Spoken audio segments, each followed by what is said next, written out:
Why you need to know how to think critically. Do you ever wonder what heights you could rise to in your personal and professional life if you put all of your thinking into focus?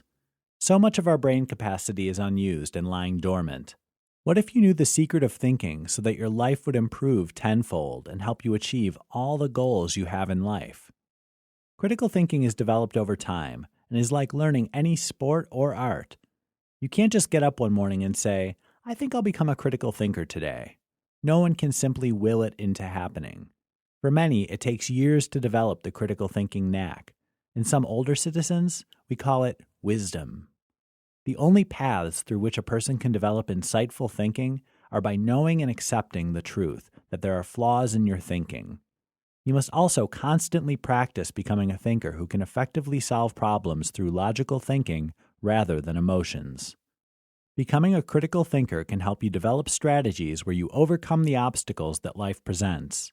Here are some obstacles you may want to obliterate from your life, and that's possible with critical thinking.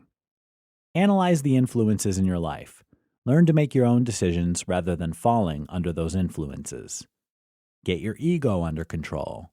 Your ego may be keeping you back from advancing at work and from developing better relationships.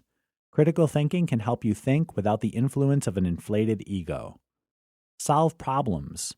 Being too scattered to solve problems and thinking with emotions usually doesn't solve anything. Using critical thinking can help you get in touch with your emotions and solve problems through logical thinking. Stop wasting time. You may be wasting entire days of productivity by going in many directions at once. We may not actually be enjoying anything we do to waste time, because we know we're going to be behind on our work or frustrated about wasting the day. Critical thinking can teach you how to evaluate your time and spend it wisely. We all have great capacity to think critically and to improve our lives immensely, but most of the time it's dormant. That's because it's undeveloped. We can make it better with practice, just as we would when learning a musical instrument or sport. Non-critical thinking is a habit that we're not even mindful of most of the time. We sit staring at a mindless program on television, playing mindless video games, or engaging in gossip and other pursuits that don't require critical thinking. If you want to develop the traits of a critical thinker, know that you must study and research. Then, put what you've learned into practice on a daily basis. It's worth the effort.